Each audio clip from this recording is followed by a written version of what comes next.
ඔන්න ඉතින් මේ තියෙන්නේ මමයි වූෆී ඉන්න ලස්සන චූටි ගෙදර. මේ ඉන්නේ මගේ වූෆියා චූටිම කාලේ. පේනවා නේද බතුල ගෙඩියා වගේ මූණ හදාගෙන ඉන්න ලස්සන. මෙන්න එයා චූටි කාලේ දොයියනවා. වූල් රෙද්දක් එහෙම ගෙනත් තියලා. ඔය තියෙන්නේ මං නිදන් ඉන්නකොට මට එයා නිදියන්න දෙන්නෙම නැහැ. මොනා හරිම කරනවා. ඔය ඉන්නේ ඉතින් අහිංසක මගේ වූෆී. බලන්නකො ලස්සන නේද?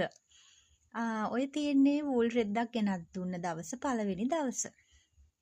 මේ බලන්න මට සාරි අඳින්න දෙන්නේ නැහැ වැඩට යන්න දෙන්නේ නැහැ. ඔහොම තමයි. මේ ඉන්නේ මගේ දඟ මල්ලා ඉතින් චූටි කාලේ. එයාට වූල් රෙද්දක් ගේන්න කලින් චූටි පෙට්ටියක් හදලා තමයි තිබ්බේ.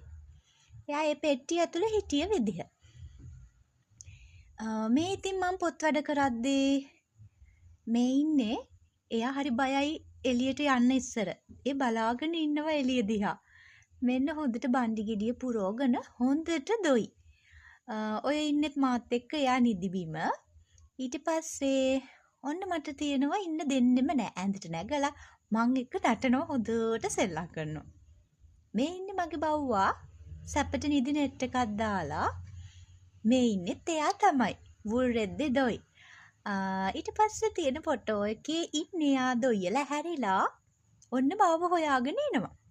ඔන්න ඉතින් චුට්ටක් ලොකු වෙලා මම පොත් වැඩ කරද්දි ඉතින් හොඩොක්කුවේ තියාගෙන එයාට එක ඒවා කර ඉතින් ඉන්නවා. ඔන්න ඊට පස්සේ මං එයාව අපේ ගෙදර එක්කන් ගියා පළවෙනි දවස. ඒ දවසේදී ඔන්න එයාගේ තිබ්බ කෝලං අපේ ගෙදර ඉන්නෝනේ තව යාළුවෝ 3 දෙනෙක්. ඒ 3 දෙනා එක නටනවා.